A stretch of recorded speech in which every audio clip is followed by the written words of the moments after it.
On Christmas Eve 1895, a mansion rose in the mountains of North Carolina, so vast it could hold a village inside. George Vanderbilt built it as a dream, a place of peace and beauty beyond imagination.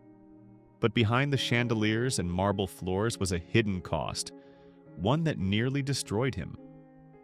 This is the real reason Biltmore was built, and the price one man paid for perfection. The Vanderbilt name, empire and exception. The Vanderbilt name was synonymous with untamed power during America's Gilded Age.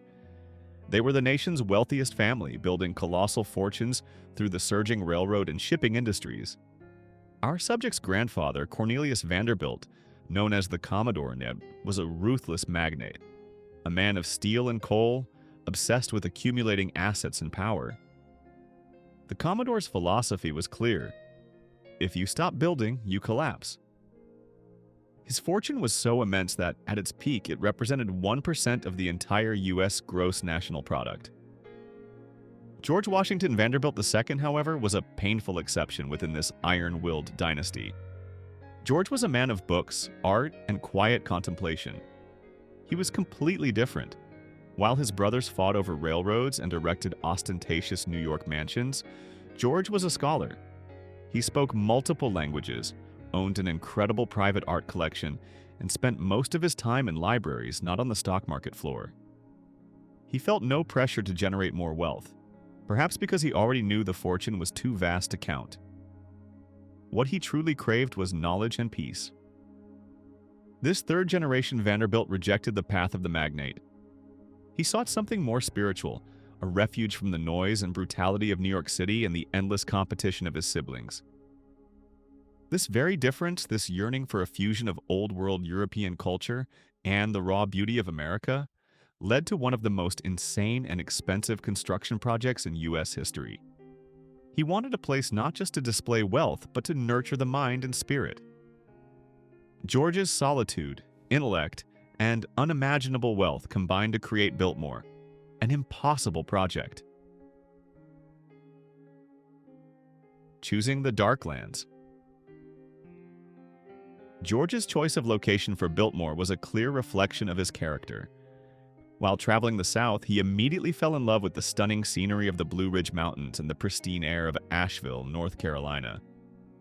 At the time, Asheville was emerging as a popular health resort, where the wealthy sought healing from the pollution of industrial cities. George didn't just buy a small plot.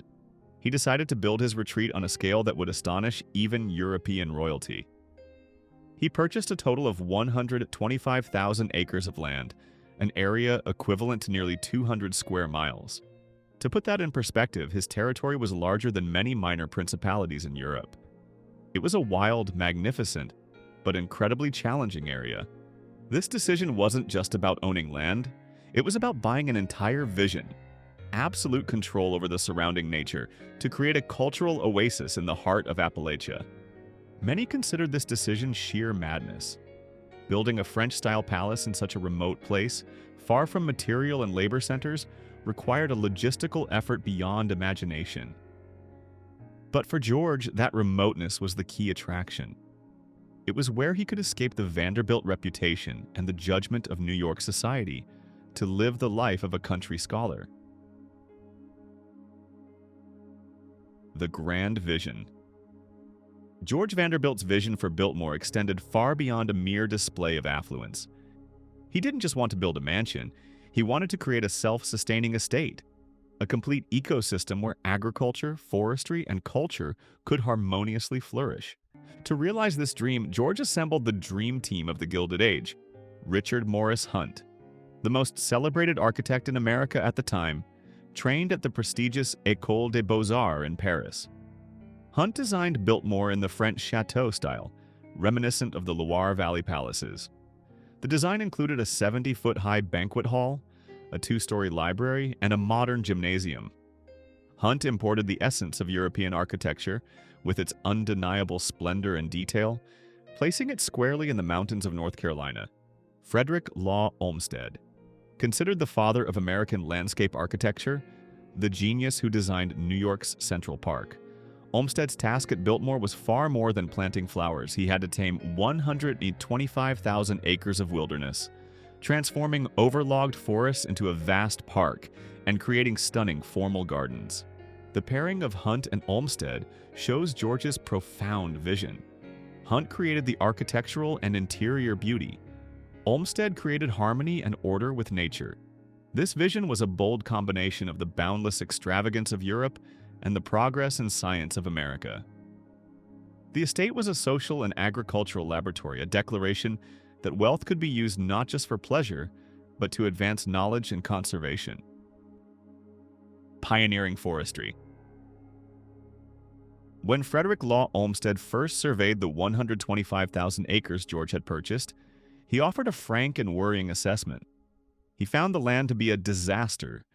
Decades of indiscriminate and uncontrolled logging had left behind devastated forests and severely eroded soil. This scene was the complete opposite of the vision of a lush green oasis. Recognizing that owning wild land was pointless without a recovery strategy, George Vanderbilt shifted his focus from art to science. He decided to pioneer the field of forestry science in America, a concept still very new in the late 19th century. George hired two critical figures in the history of American conservation. Gifford Pinchot, a young forester who later became the first chief of the U.S. Forest Service. Pinchot laid the foundation for sustainable forest management at Biltmore. Carl Schenk, a German forestry expert.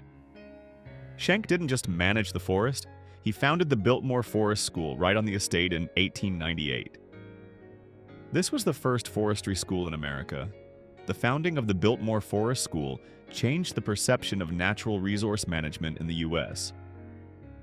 George transformed his estate into a living laboratory, proving that forestry could be both profitable and conservation-minded. This was the noblest aspect of the Biltmore dream. A billionaire using his fortune not just to create a beautiful home, but to create a permanent scientific legacy. However, even this high-minded vision could not obscure the massive operational and manpower costs Biltmore demanded. Building Biltmore was a feat not only of architecture but of sheer will and logistics. The project did not happen overnight. It consumed 6 solid years to complete. To transform rock, mortar, and steel into a palace, George hired over 1,000 workers. This figure is equivalent to building a small town, where every person had to labor ceaselessly to meet the vision of one man. Logistics were a nightmare. North Carolina at the time was not an industrial hub. To bring the necessary materials to this remote mountain region, Vanderbilt's team had to build an entire private railroad line. This temporary line had only one purpose: transporting construction materials. These weren't trivial local rocks. They needed Indiana limestone for the exterior, Pittsburgh steel for the supporting frame, and Italian marble for the luxurious interiors. Every train ride, every wagon load was a colossal financial burden, emphasizing the insane extravagance of the project. At that time, Biltmore was its own industrial center. American craftsmen, Italian stonemasons, local carpenters, and skilled masons worked together under strict supervision, creating every minute detail. The entire area around the estate transformed into a temporary construction town, where men worked from dawn until dusk, knowing their job was to create perfection, even if their own lives were far from perfect. The dark truth: human displacement. This is one of the darkest and most often overlooked aspects of the Biltmore story. George Vanderbilt bought 125,000 acres, and in the fairy tale narratives about magnates, this land is often depicted as wild and empty. That, however, is not the full truth. This massive tract was far from uninhabited. It was home to many small communities that had settled in Appalachia for generations.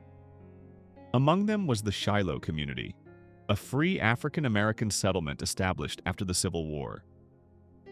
These families had built their lives, churches, and traditions on the land George coveted. For the Biltmore dream to materialize, George needed absolute control over that land. While Vanderbilt is credited with paying fair and high prices for the property, the undeniable truth remains. Local residents were forced to leave to make way for his impossible dream. The displacement, even with compensation, was an act of community uprooting, erasing local history to replace it with a European architectural monument. For George, it was an acquisition of property. For the people of Shiloh and other communities, it was a painful loss of roots and way of life. Biltmore's splendor was built upon displacement, hidden beneath the shadow of the magnificent castle. Life below the stairs. Biltmore is celebrated as an architectural icon, but it was also a wonder of Gilded Age technology. The mansion boasted pioneering electricity, Otis elevators, and a complex central heating system.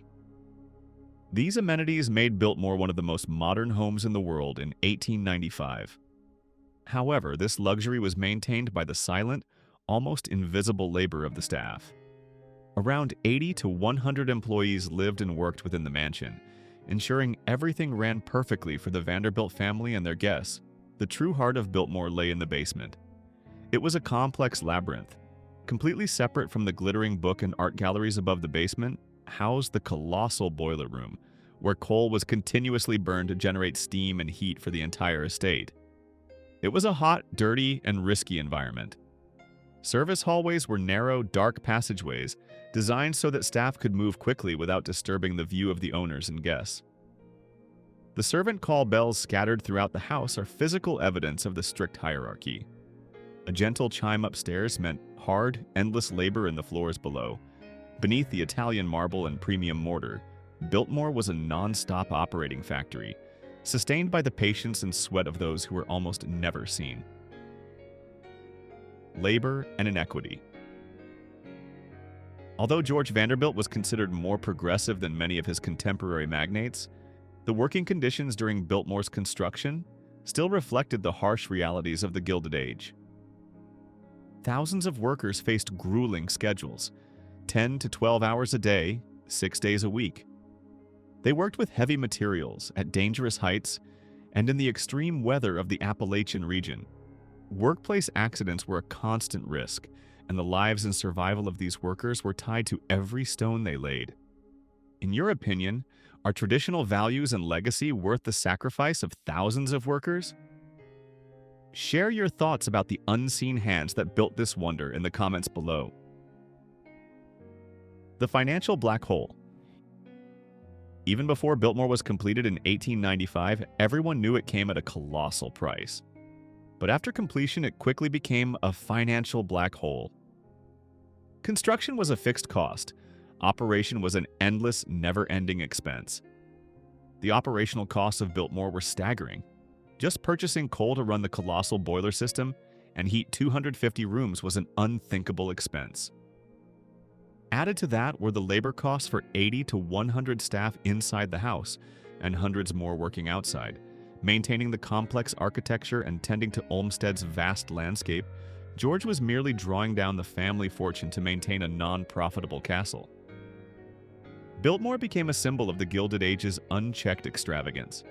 Absolute beauty, but completely economically impractical. It was built by wealth, and it was threatened by the very wealth it represented. Income tax and crisis.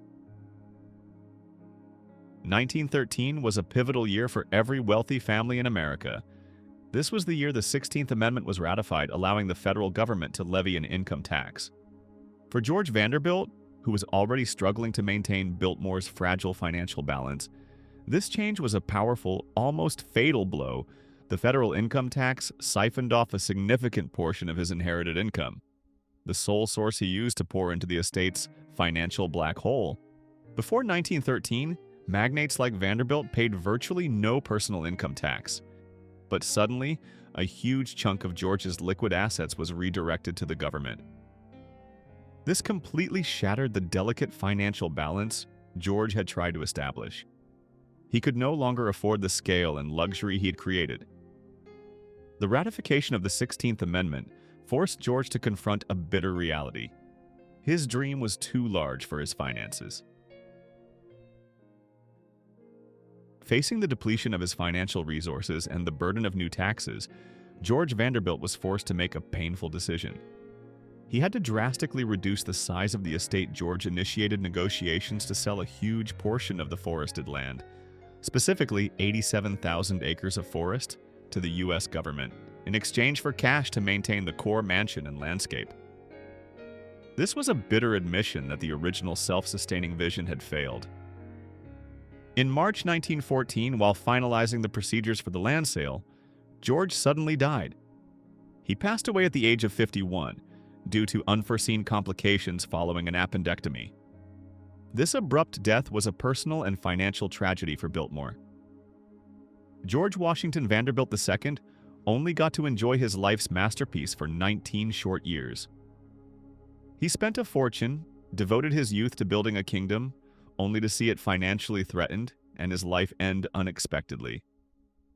He left behind a young wife and a daughter, along with a magnificent estate drowning in debt and costs. His death transformed Biltmore into a colossal burden for the women of the family. Edith's sacrifice. After George's sudden death in 1914, the immense financial burden of Biltmore fell onto the shoulders of his widow, Edith Stuyvesant Vanderbilt.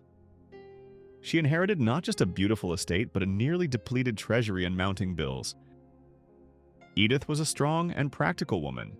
She understood that to save a part of her husband's legacy, she had to execute the very action George had reluctantly pursued.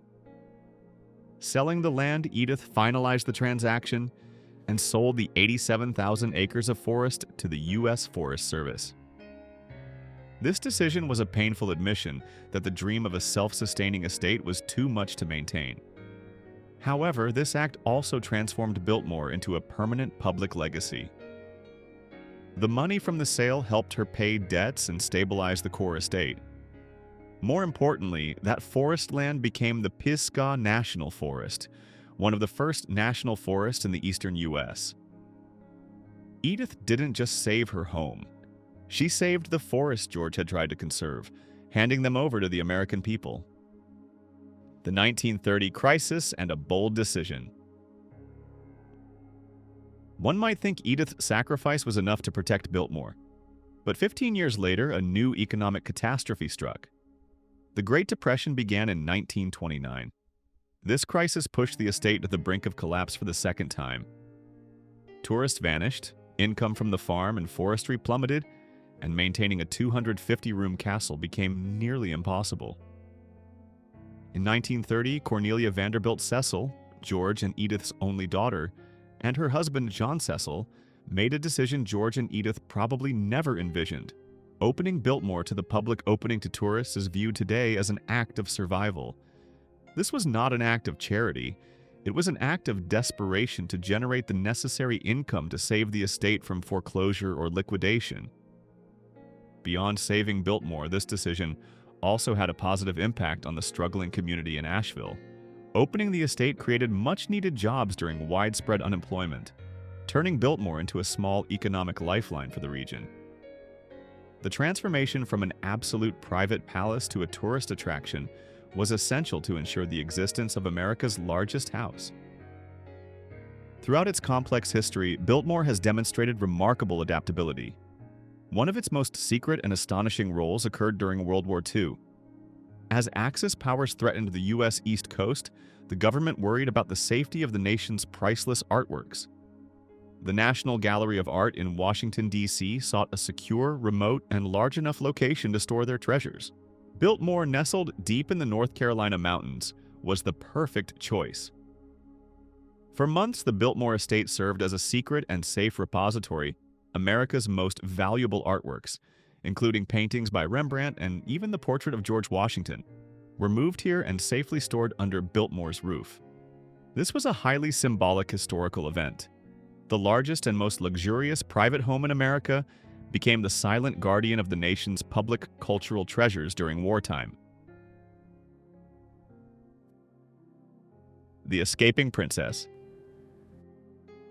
Cornelia Vanderbilt. Cecil was the heiress of Biltmore. She was born in the mansion's Louis XIV room, growing up in the unimaginable luxury of a private kingdom.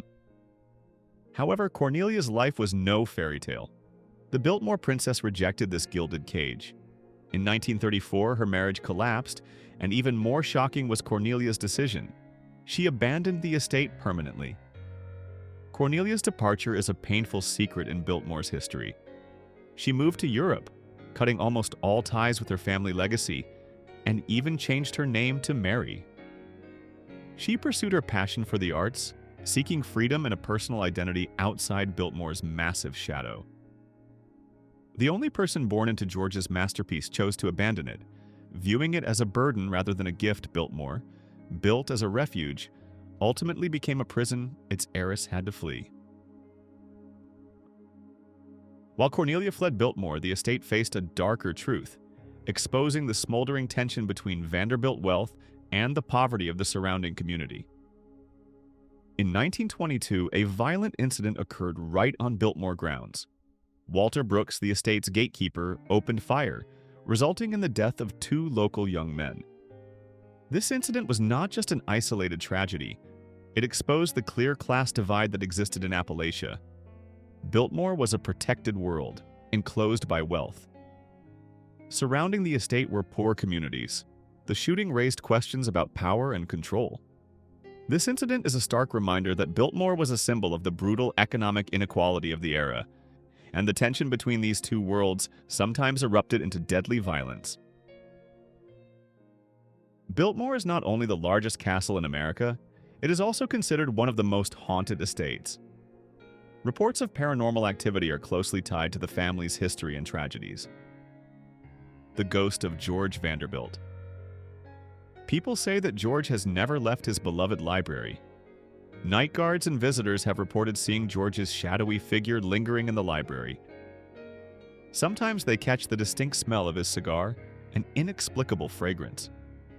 More eerily, there are reports of seeing him reading during a storm. The drained pool. One of the most chilling mysteries involves the indoor swimming pool. The pool has been drained for decades, but many Biltmore staff still report hearing the clear sound of splashing water coming from the empty area. This ghostly sound is allegedly linked to rumors of a child who drowned in the pool during George's lifetime. Edith's call. The ghost of Edith Vanderbilt is also said to appear. There are reports of hearing her heartbreakingly call out George's name on the grand staircase, perhaps a perpetual lament for the sudden death of her husband. The mystery of the headless orange cat. Most startling is the strange image of the ghost of a headless orange cat wandering the gardens. These stories reflect the truth that Biltmore is also a container for the intense emotions, the sorrows, and the unresolved tragedies of the Vanderbilt family and those who served them. If you've ever visited Biltmore, what impressed you the most? Was it the boundless splendor of the banquet hall, or the creepy, mysterious feeling when you stood next to that haunted indoor pool? Let us know your experience in the comments below. The grandson returns. After Cornelia Vanderbilt Cecil, the heiress, abandoned Biltmore, the responsibility fell to her son, William A.V. Cecil. When he returned in the 1950s and 1960s, Biltmore was in terrible shape. The estate was facing decay. The roof leaked, the exquisite architectural details were deteriorating, and the operating systems were outdated and inefficient. Biltmore had become a heavy, crumbling old museum. William Cecil realized a painful truth. Biltmore could not continue to be merely a nostalgic memory preserved by family sacrifice. It needed to earn its own money. He understood that to save his grandfather's legacy, he had to act not like a romantic heir, but like a businessman. William Cecil's return was the start of a business revolution at the estate. William Cecil completely changed Biltmore's management philosophy. He understood that the traditional preservation model was unsustainable. Instead of just a static museum, William transformed Biltmore into a professional tourism and hospitality business, diversifying income streams. He focused on creating an all-encompassing visitor experience. This new business model included developing lodging services, retail shops, and other entertainment activities. Every dollar earned from business operations was reinvested into the conservation and maintenance of the estate. This was an evolution from George's self-sustaining forestry vision to a self-sustaining tourism model. The winery breakthrough.